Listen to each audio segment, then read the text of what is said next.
wish I was married to your wife. Boy, that sure looks like fun. So nice we had to do it twice. This is part 2 of my conversation with Mr. John Kapelos on the Tommy Dinos podcast. So excited. We had a lovely dinner last night.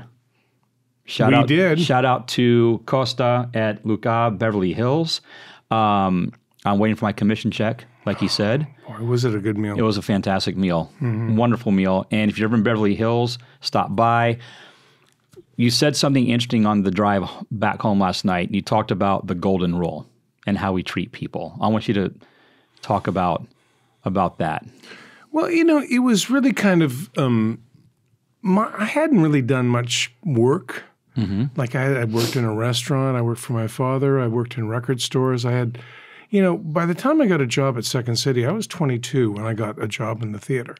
So I really didn't have many skills at being in a workplace, period, let alone being, in a theater situation, which was so massively important to me, and that I wanted to get something out of it, and so I had a certain degree of arrogance in my personality, which was which is what it is, humorous and aggressive, but there were lots of things about me that were unformed and actually not entirely thought out. Mm-hmm. So one night I was complaining to my good acting buddy Mike Haggerty that, this guy doesn't like me and she doesn't treat me like this and this guy over here. And he just looked over at me and says, "John, do you treat people like that?"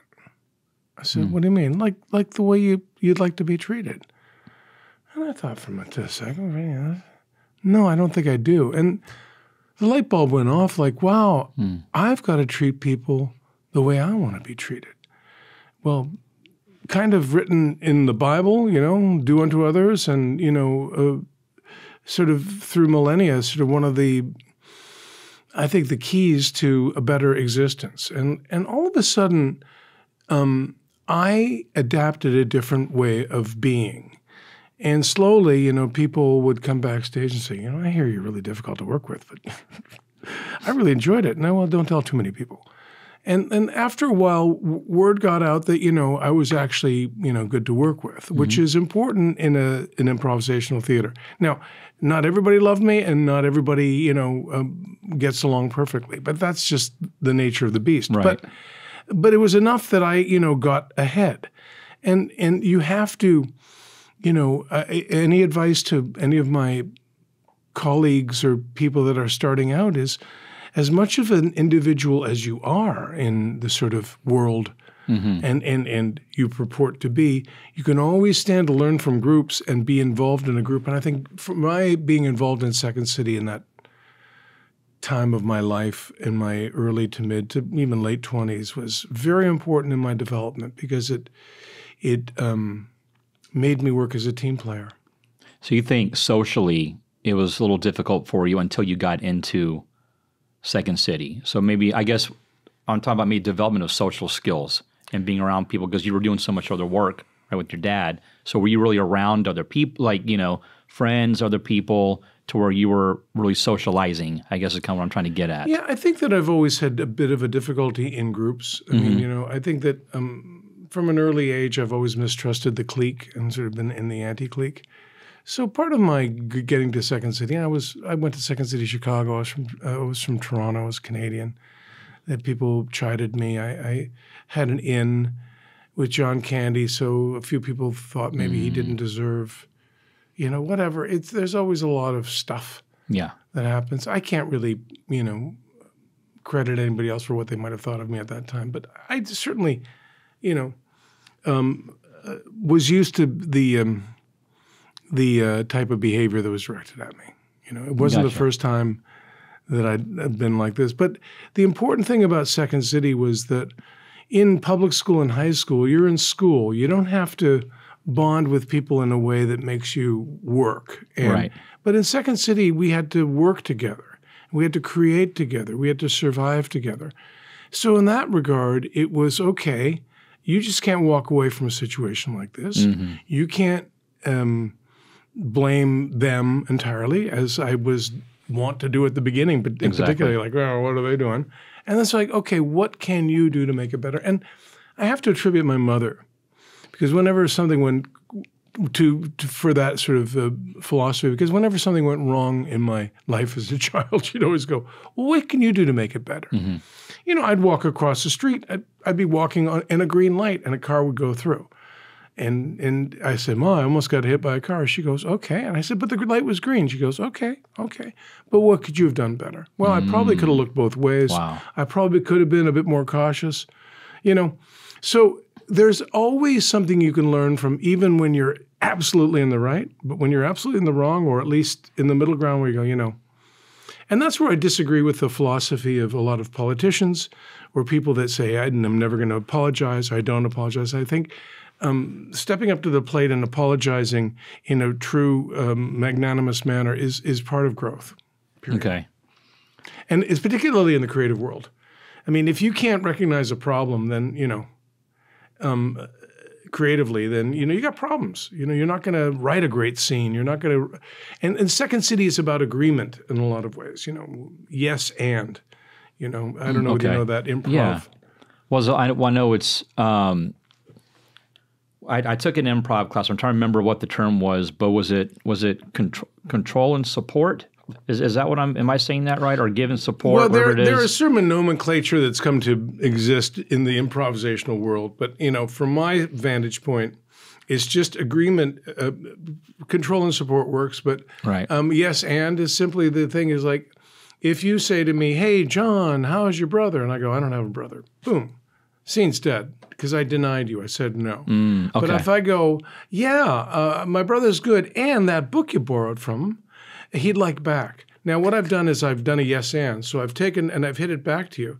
Oh, all of a sudden, John knows Tommy's brother. Yeah. Tommy's brother borrowed a book from John. Okay. What book was it? Why hasn't he returned it? You know, what's wrong with Tommy's brother for not having returned the book? All of a sudden, you've opened up a panoply of things. Wow, that's interesting. By just going, hey, yeah, and, right? And conflict invariably arises in situations. So a Second City doesn't really search for conflict, although conflict can have interesting consequences. It isn't the seed of a lot of, or the place where a lot of interesting stuff comes from. That's really interesting. I didn't think about that. That's really interesting. So that's kind of the germination of the Second City, the improvisational ideal that comes from Viola Spolin and theater games, and has grown through a variety of improv, groups. So do you still do improv? Like, do you still get together with improvisational groups or anything like that and still do I don't. exercises? Okay. I haven't in a while. There are lots of friends of mine. As a matter of fact, there's a group that I'm going to be going to see at a place here in LA, which is really, they perform quite regularly. I mean, I like it. It's just something that I never really continued doing here. But, I've used it in a variety of different settings. Why do you think you've lasted so long in this? You've been doing a long time. What is it about you that's made you last for so long and continued to work? And kind of getting into the mindset of that. Well, I think I reflect the notion of what I might have said in the first episode of what I've noticed in the people that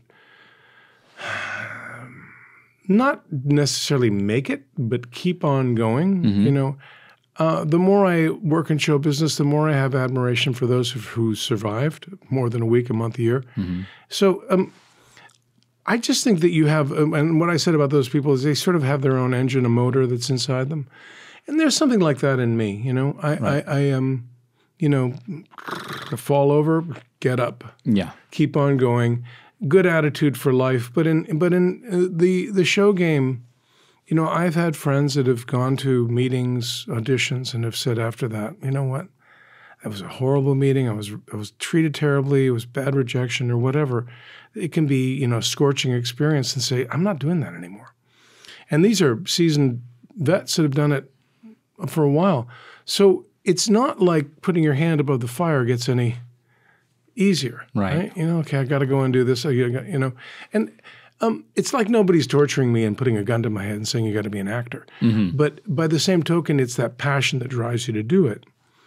And really don't want to do much else. Well, so kind of going back to what we talked about how you treat people. Well, of course, I know we're not going to ask for names, but I mean, how many actors have you worked with who have had that problem on set? I mean, is that been pretty prevalent with people that you've worked with? I've had that problem from time to time. There are times when I've gone to auditions and I've gone home on my own, and this is not an admission that I've loved to make, where I've hit a pillow, cried even. End of weeks were the worst for me, particularly when I first came to Hollywood, because I'd have a bunch of auditions, and by Friday afternoon, I'd feel pretty bad. And never really liked Friday nights. Even in the theater at Second City, Friday night audiences were the worst. Really? Why is that? I mean, you'd think everybody's... Interesting phenomena. And I'm talking, I worked in the resident company. I was on stage for 4 or 5 years. And I played a lot of Friday nights. Now you think 1, 2, 3. What normally would kill on a Thursday night, on any other night, Friday nights, people are usually, I mean, this is my experience, the way we put it together, people usually in Chicago are in the same clothes they'd been in all day. They're meeting somebody for dinner. Now, there are 2 shows. There's the 8:30 show and there's the 11 o'clock show or whatever. So by the 11 o'clock show, these people have been out drinking. Some of them are kind of narrowly. They want to get home as much as they're not content. Saturday night shows are much different. First dates, people out with their loved ones, friends and family out. They've had all Saturday off. It's a different vibe. Saturday night audiences just, I mean, and it was like you would think, 1, 2 Fridays. No. Friday nights are a weird night. And we could probably ask any police officer, Friday night's probably a gnarly night for them. It's probably almost like Friday nights, people just want to just kind of relax from the week, but then get ready for Saturday, so they get amped up Saturday. There's also that, and there are a lot of people taking a lot of bad energy on Friday nights. Like, I've had a bad week, and I'm going to go out and, and I'm not going to laugh at your show. Yeah, wow. Well, so what led us into that? We were talking about just about how we treat people, and we're talking about improv and all that kind of stuff. But it just kind of made me go back to, the people that you've worked with and what you've experienced about, kind of mistreatment of others. Well, I mean, I think that what happens is that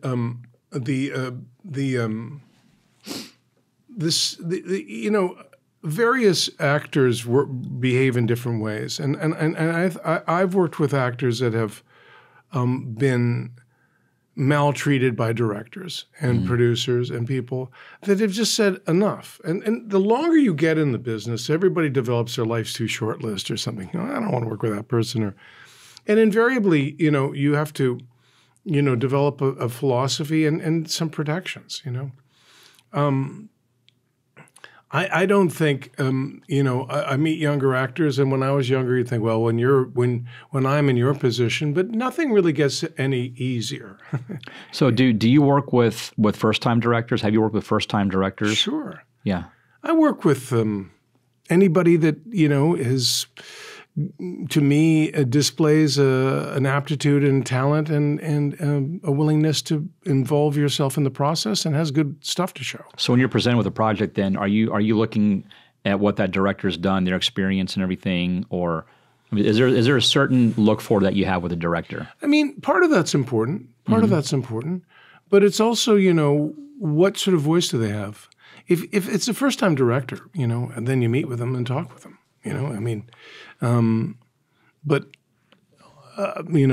I've had great fortune to meet with a lot of work with a lot of directors that are well experienced. So I've never had. You had one, Shape of Water, that you got to work with. Let's talk about that. Guillermo. Well, a maestro, as they say.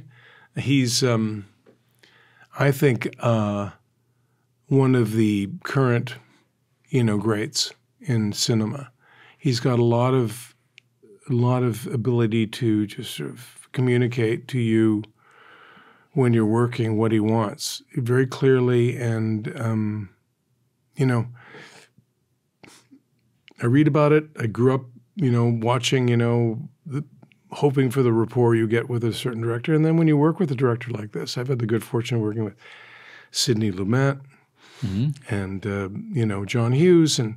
And Guillermo, to me, was a singular experience because he is also a painter and an artist. He has he was just on Ken Burns' Leonardo da Vinci, you know. So he has an artistic view and sense and educational sort of intellectual ability to understand art. So he's not just, you know, an incredible director. He's also, I think, pretty a fascinating human. So what was his process like working for him? I mean, how did he operate on set? A lot of layers of clothing, a lot of paying attention to detail. I mean, you know, the visceral quality of the set. Like when I worked in the scene in the apartment with Sally Hemings and Sally Hemings, is it not Sally Hemings? Okay. Sally Hawkins. Well, yeah. Yeah. When Sally Hemings, Thomas Jefferson's a slave woman. Oh God. Yes. Anyways, I don't remember the name, but it's a slight I remember the woman. But yeah. Sally Hawkins. Yeah. But and Richard Jenkins, the quality of the set. Like normally, you know, especially in this day where they digitize a lot of stuff. I mean, it was like, wow, it was like you really felt like you were in this gunky apartment building, and yet it was all built. Now, you know, that's the magic and beauty of making movies. And also just his way of talking to you, period. When it won the Oscar, what was going through your mind? Just happy to be associated with it. You know, I have a very, you know, small part in the movie. I want for more, of course, as all actors do, but I really was just very proud. But you're an Oscar-winning movie, so, you know, can't take that away from you. Well, yeah, I mean, I would like to have a little Oscar sitting on my. I wish they gave them out personally, and I'm going to make a pitch to the Academy for that. But the fact of the matter is just, you know, I mean, what I say to myself, and you know, at the end of the proverbial day, at least in a situation like that, is well, you're working with the right people, you're in the right rooms, right. You know, and however that occurs, it just is magic.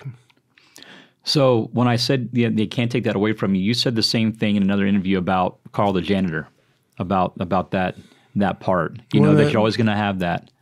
Well, they can't take it away from me because, you know, it's on the wall, it's in the book, it's there. And there's this sort of instant glory to that. And then all of a sudden it's sort of like looking at it. This is the morose view of it, of course. But looking at it sort of like, okay, now that's just another, you know, another cemetery plot, you know. It's like, oh, you know, it's like they recede into the past. And like, when people say to me, you know, what's your favorite movie? I go, well, the next one. Yeah, because it's a job. It means you're working. Yeah. It means you're working. As much as, you know, it's great. It's great to get that done and in the books. I was going to work with Guillermo again. It didn't work out. I hope to work with him again. That's the joy of it is like, right. You know, can I get together with you again? You know, and, you know, one lives in hope of that. Let's talk about the Brat Pack documentary. We're still on the subject of Carl, but I don't know if you saw it. I'm sure you probably saw the documentary. I did not. You haven't seen it? Okay. So you weren't asked to be in it then, which I find kind of shocking. I mean, I did not watch it because there's so much to watch. And I'll be honest with you, I could say, yeah, I watched it, but I don't want to engage in a conversation with something I didn't watch. So I'm not going to lie. I'm not going to lie. I appreciate that. But I got an email yesterday from somebody who said, saw the Brat Pack documentary. And it was not a friend, just a person I know on Facebook who is a Facebook friend. Right. And they said, you know, saw the Brat Pack documentary. You were more part of it than a lot of people they interviewed. You should have been in it.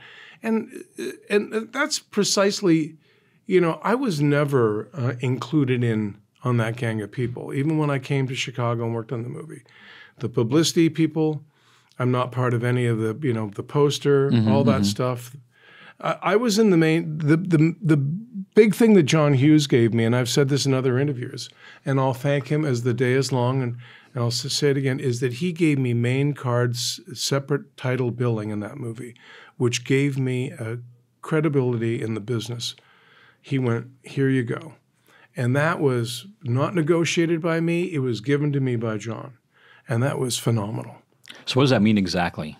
It means you've got main card title. So that means it's a negotiating feature in the future. He's okay. Put him in the main cards at the beginning, not a shared card with somebody else, not at the end. Now, I've had shared cards since, but it gives you more gravitas. It helps you in the movie business. It's about where they place you on the marquee. Yeah. Now, I was a Chicago actor at the time. I mean, I still am sort of by nature a Chicago actor, but although I've lived in L.A. for 500 years, but the idea was when I came into Breakfast Club, all the other actors that were in the movie were all L.A. based, and they all had deals with publicists and the studios and their agents. So all the kids in the movie. Yeah. And since Rick Moranis was no longer in the scene, and I'm sure that he had a lot more fulsome contract than I would have at the time, in retrospect, I was small potatoes coming into it. I was not, the big player the other actors were. And in retrospect, I don't know what it is, but there's always a demarcation line made, and like, okay, well, he's not part of that cast, right? So it was sort of drawn off after the principal. So it was the kids plus a principal, and then the rest. I mean, I was never really part of that group. But then, of course, to the extent, Tommy, that I was driving down Sunset Boulevard one night, and I stop in front of the old DGA, and I see Paul Gleason walking across the street, and I go, hey, yeah, the screening of the movie's tonight. The premiere of the movie was that night, and I wasn't invited. Get out of here. And I had overalls on. I was going up to my house in Nichols Canyon. So I went to the premiere in overalls, and I wasn't even invited. So let's get into that. I mean, how did that... did because I wasn't on the A list of the Hollywood people, so I had to figure out. Okay, I went that night and saw the movie. It was pretty neat, and Robert Duvall hit me on the back. I still have the bruises, and hey, you're pretty good in that film. Thank you. But and I went to the after party in overalls, and but it's just insane to me that happened. I mean, because your scenes were just so memorable, and they still resonate with everybody. I mean, your scene is what people talk about, and of course, your famous quote.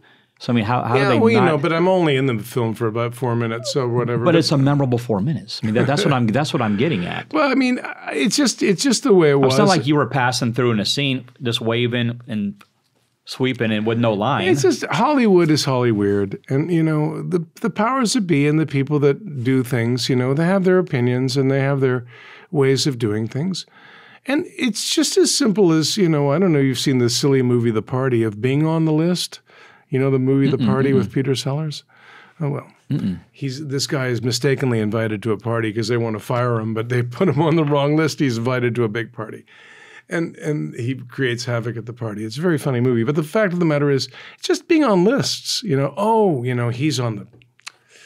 So I look back on that and go, when you read my memoir, if I ever get around to writing Please write one.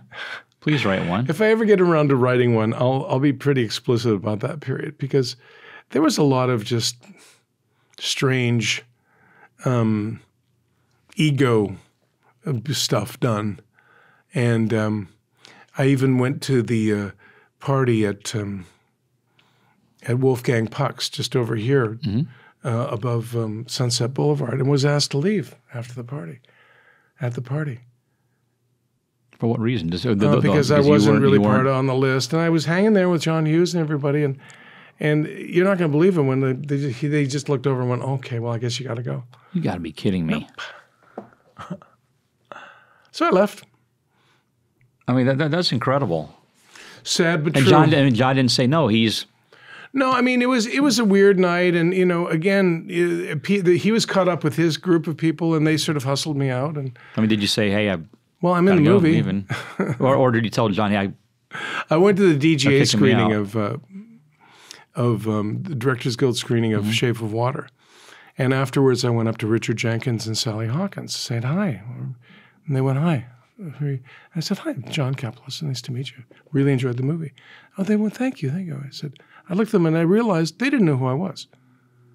So when I played the Armenian, oh my God, because when I showed up on set, I was totally talking like this with my cigarette and in the character. So they didn't even know me or meet me outside of that. And I didn't break character in front of them, not because I was any evil genius like Michael Shannon. Yeah, Michael Shannon's something. He's great. He's fantastic. And he never broke character either. I mean, there are certain actors you're on set. He's so good. And he's very intense. He's great.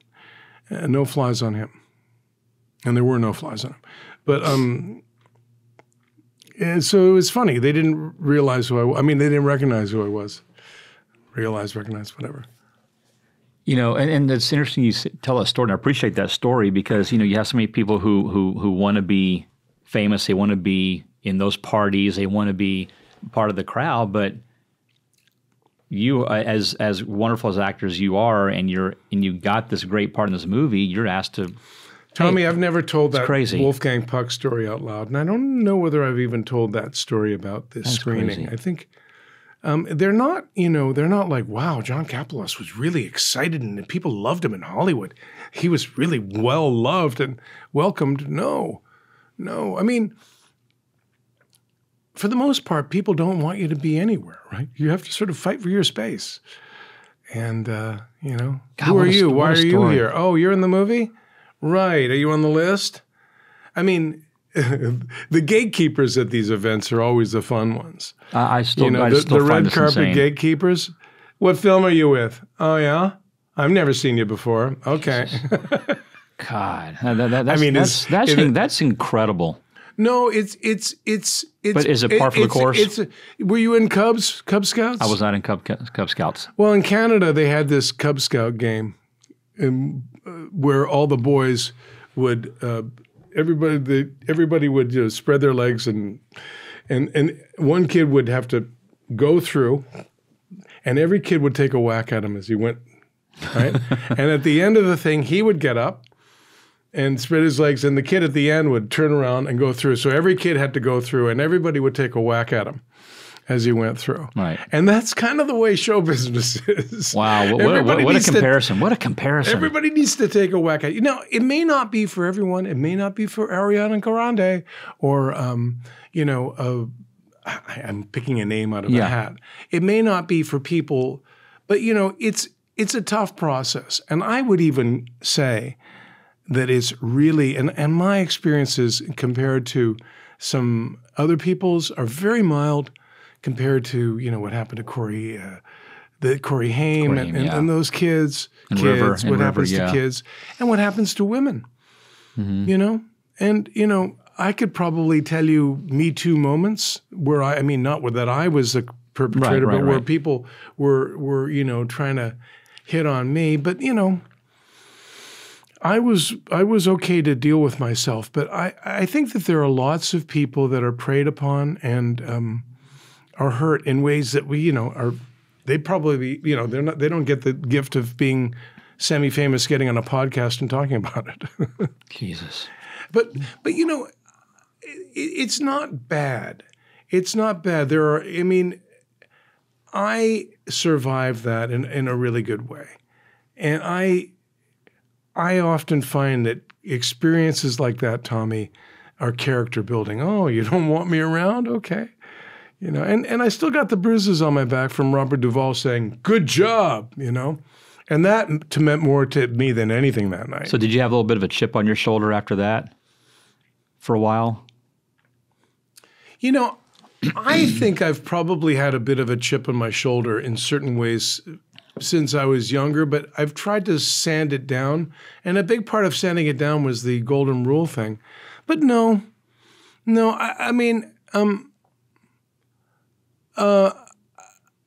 I don't think you can carry a chip on your shoulder too long in Hollywood without something bad happening. And I had a few negative experiences in my life. After my mother died, I had a horrible car accident, and it wasn't a very good period of my life. And I just feel like what is important is redemption. Mm-hmm. To make mistakes, to fall down, to get up, and keep on going. So, when bad things have happened to me, like I quoted when do you treat both imposters the same? Right. But also not to be defined by really bad moments, particularly the ones that you bring upon yourself. Right. So from that accident, we don't have to get into detail about it, but what was it that you learned from that?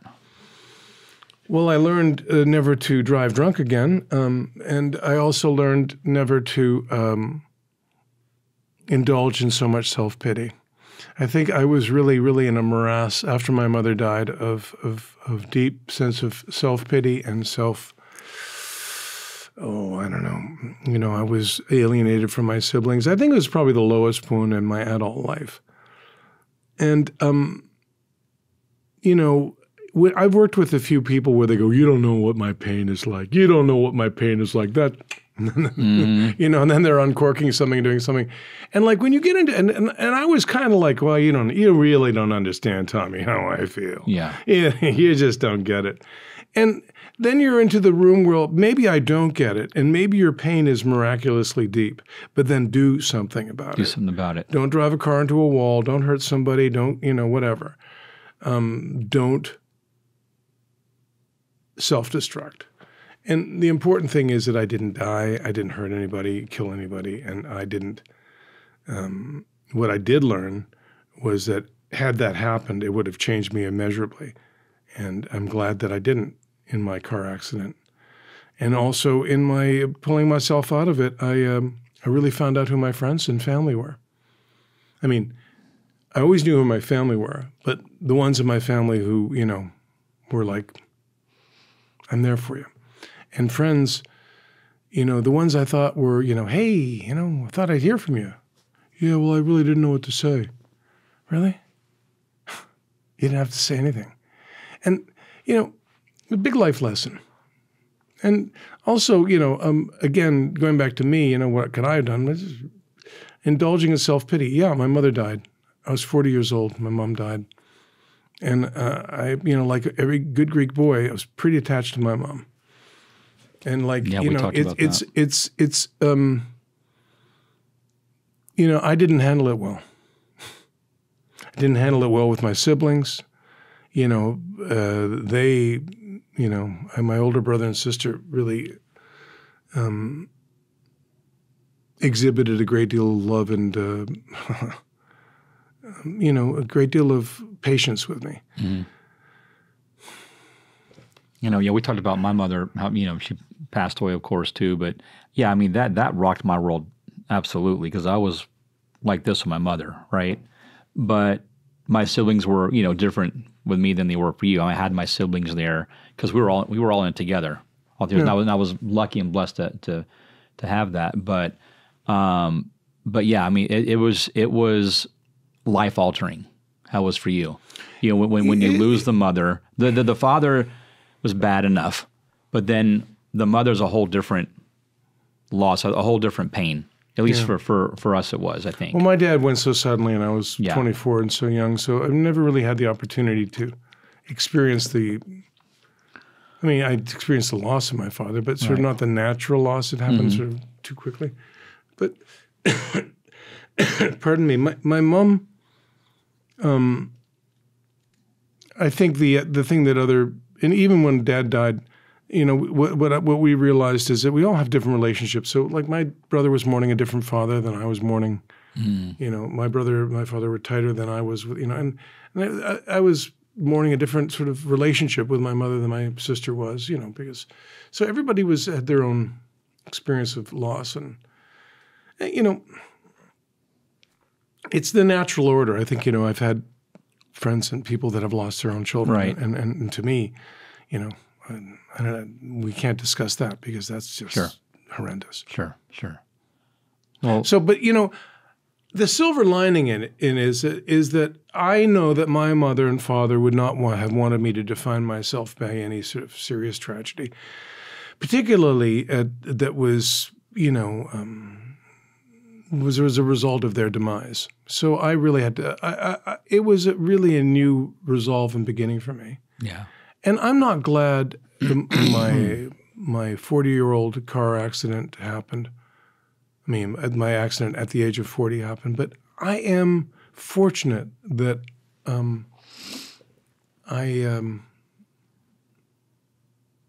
that it occurred. I mean, it's a strange thing to say. Yeah, and I think my parents would have, told me the same thing. We're after we're gone, you need to keep going. Yeah. And it's been tough, especially with the relationship that my siblings and I had with my parents. It's still tough to this day. We talked about that last night. 2 years seems like 2 minutes or 2 months, whatever it is.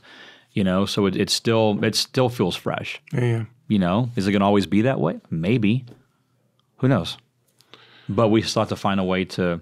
Tommy, are we going to do a part 3 here? I don't know. I mean, this is getting very psychologically deep. No, you know what?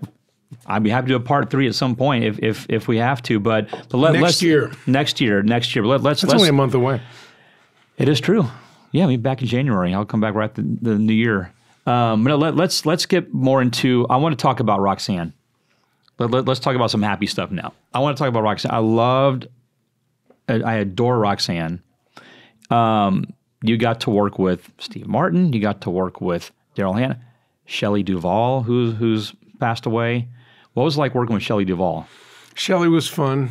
She was neat. She was exuberant. She was always smiling.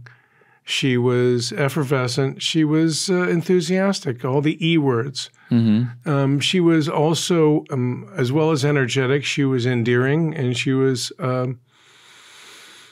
really good foil for Daryl. I thought she made the cast well. It was a really fun experience, Roxanne. Yeah. So you had Rick Rossovich, who was in Top Gun. He was great in that. You had Damon Wayans was in it too, right? Yeah. Oh. How much? 5 minutes? Okay, we're good. We're cool. 5-minute warning, ladies and gentlemen. 5-minute warning. There may be a part 3, but yeah. So I loved Roxanne. Well, yeah, and also Michael J. Pollard. Who was in Bonnie and Clyde. I mean, and Fred Skepsey, who directed it. My dear friend David Fisher was one of the set people in it. God, he's worked in the art department. I brought up his name now. I forgot what position he is. So David, don't forgive me. But it was a remarkable experience. It was a great way for me to sort of launch my Hollywood days.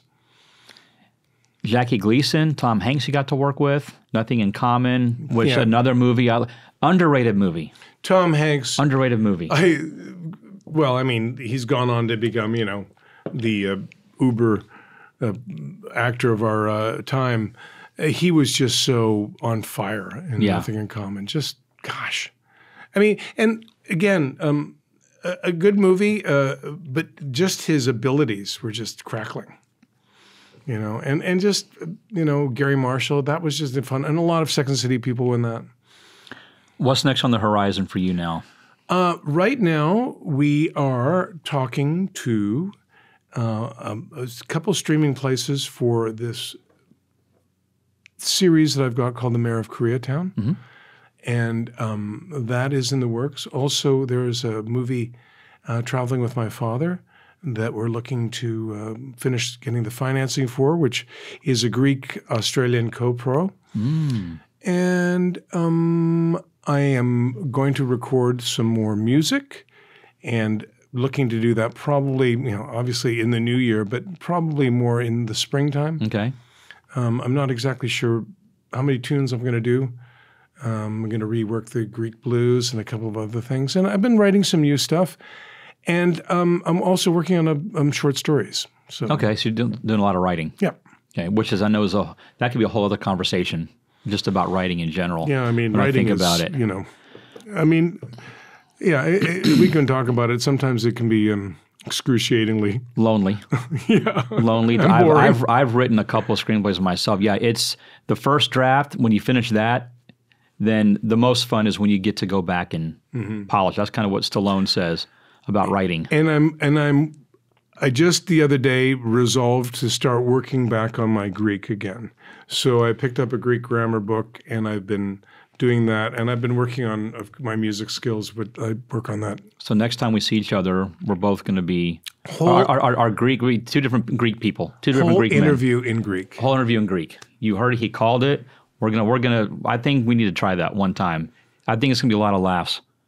I think that's gonna be. Well, that's it'll gonna be a lot comedy. of laughs for about 18 seconds, That's and gonna be then we'll go comedy. back That's to all okay. So final question here. I asked Frank Stallone this. I'm gonna ask you the same question. You've been around a long time. What is your brutal truth about the entertainment business for people who want to get in and try it out? I think the brutal truth is that you have to stand out.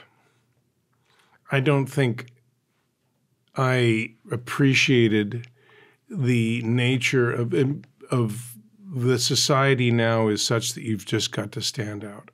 And I don't know whether it's more of a newer phenomenon, but the influencer, and I'm not saying that you stand out by, committing some vile act and making sure that it gets, on TikTok. But I do think that whatever you choose to do, you have to have a real voice. Just because we have all these megaphones doesn't mean you have the words to put in them. Right. And like when you sit down to write, you're like, what am I going to write? What am I going to say? So stand out and have a voice. Okay. But don't do it for the wrong reasons. I mean, the brutal truth is that people aren't interested in you unless you've really got something to make them interested in you. So you've got to stand out. Wow. Okay. I mean, that to me is, and like, I don't like everybody that stands out. Do you? No. Not at all. But, and like the truth of the matter is, as you look at somebody, take the person or the phenomena or the individual, you go, wow, how did they do that? Right. And you have, they're stupid. It's kind of a stupid act or this and that. They are not stupid. None of these people are stupid. Everybody that sort of reached a level of whatever, Right. they've got there's something behind it. So, and early on I would go, well, that was stupid. That guy's, I would poo-poo a lot of people, but realize comes back to the notion of like I respect anybody that's been in show business more than 5 months because they got something. 5 months. Wow. Well, 5 months, you know what I'm saying? Yeah. But that keeps it going. Keeps it going. Yeah. 5, metaphorically. Yeah. My lessons will start next week at 5 o'clock. So, well, I don't even know what to even say after this conversation, this part 2, because we got in deep, and I am grateful for you for how candid you've been and how open you've been. Well, thank you. Especially in this point, we got into it, this part 2. This was well worth it, and I can't wait for this to drop, for everybody to see it. John, my friend, thank you so much. Thank you. What an absolute pleasure. And thank you for a great dinner last night, man. We'll have to do it again. Dinner last night. Great dinner. Luca Beverly Hills Costa, thank you so much. And that's going to do it for Episode 1, Part 2 with the legend, Mr. John Kapelos. John Kapelos to everyone else. Just spell it right. Spell it right. Thank you very much. John, pleasure. Thank you. Sometimes I just wanna blow my brains out. I wish I had your gun.